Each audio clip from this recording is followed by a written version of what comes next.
Welcome to First Thursday in July, Fragments of a National Narrative. The recent observation of Independence Day has prompted me to read to you a poem from On Giving My Word as our offering for First Thursday. The poem is entitled Independence at 100, 1876.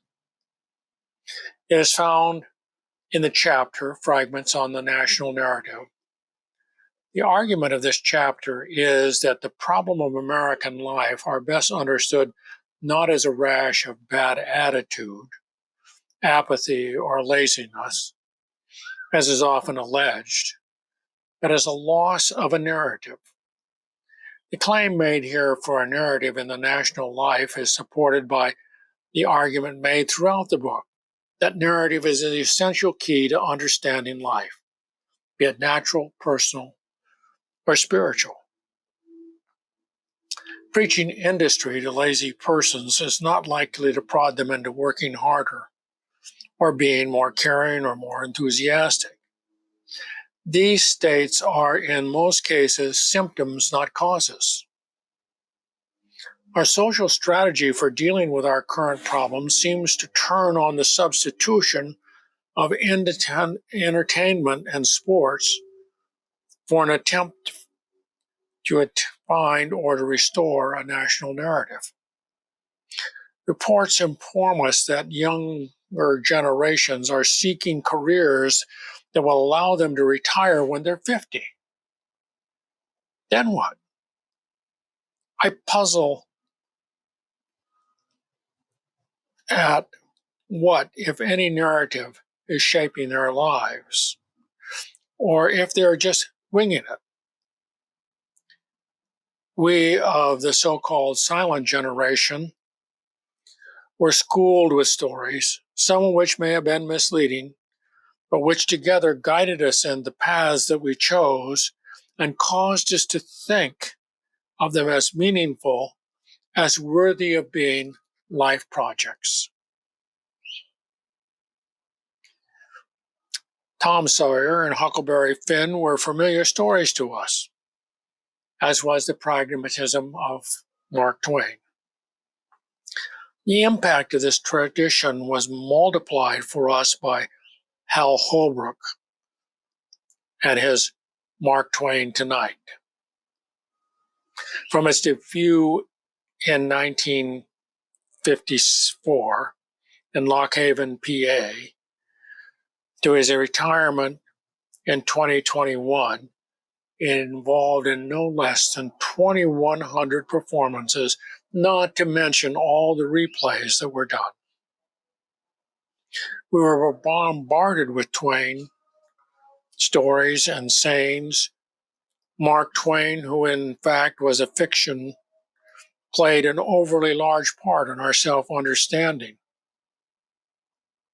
In retrospect, I think this undercuts us and has left us dangling at the end of our life projects more than we have fully appreciated. This poem that I'm about to read alleges that Samuel Clements, Mark Twain's inventor, is complicit in the flagging of American narrative for having posed as Twain and for having given the nation on his 100th birthday Huckleberry Finn. Here how I've come to think about that part of our story. Independence at 100, 1876. Samuel Clements climbed the stairs of the gabled tower of his newly built Victorian Gothic, imposed on the bucolic woods of the Hartford farm and on the prim colonial Beecher house next door. He secluded himself in that house's man room, equipped with billiards, a bar, a humidor, a teletype, in order to become once again Mark Twain. He needed in the most urgent way to write the great American novel, to free America from the thralls of European romance, to earn recognition as an author ranked world class, and to restore the health of his flagging finance, drained not a little by the maintenance of this very house and the sustenance of his standing in Hartford society, which was the arbiter of American flourishing publishing industry. When his pen touched the paper that day, it found a river, the one that connects the North and the South, that divides the East from the West, and which was the seminal artery of his youth. Having traveled in thought 1,000 miles, and retreated in time a span sufficient to revisit his youth, and to be securely before the outbreak of the hostilities that became the Great American War, in which it slaughtered 600,000 of its own, his pen launched a raft on which he had set two characters, a homeless boy and a runaway slave, bound by the common need to escape with the vastest senses of what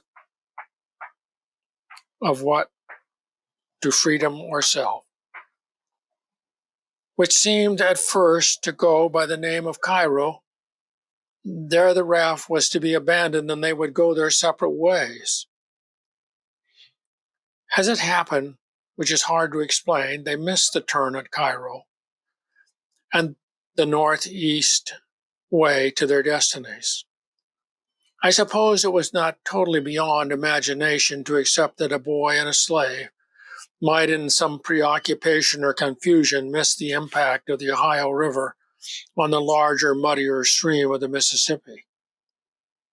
But it is difficult to imagine how the author, on the bridge of that great gabled house, would not have seen the turn as they passed.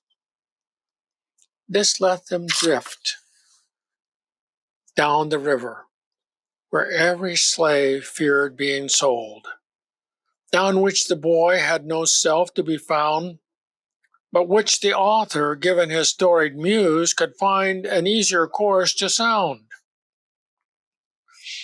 So as a result, the boy and the runaway slave continued to drift, occasionally venturing along the way through the tragedy and folly of American life, to the good and the bad slaveholders, the kings and the dukes, the charlatans and the rogues, the violent and cowardly mobs, only to return to drifting nowhere, with no possible destination in sight, no turn left by which one might go upstream,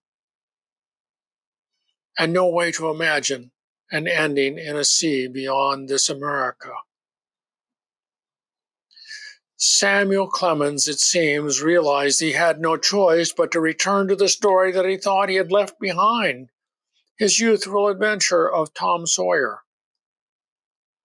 What Huck and Jim could not do for themselves, Tom would have to do for them, not, of course, without the comic flair enshrined in his mind, the very European romance that Clemens, but evidently not Twain, had left behind.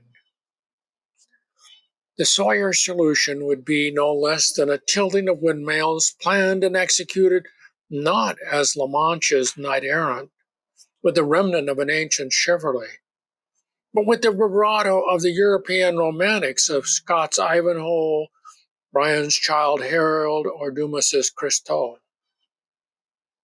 In the end, Jim was freed, and Huck became himself, not by means of Jim's escape or Tom's machinations, but by the fact that Jim's owner, Miss Watson, back up river in Missouri, had made him free, nor by means of Huck's ingenuity or Tom's tutelage, but by the fact that Huck himself wrote a book. Out in the West, where tales hung like low fruit on the tree. Are we then to understand that European romance was to blame for the great American War? Was it not true that in the end things had turned out the way they had to be? and the war a tragic romance best to be forgotten as somehow un-American. So it would seem that in the year 1876, the centennial of the American independence, everything was found to be well and good just as it should. Why then does it seem that somehow, some way, someone is selling us down the river?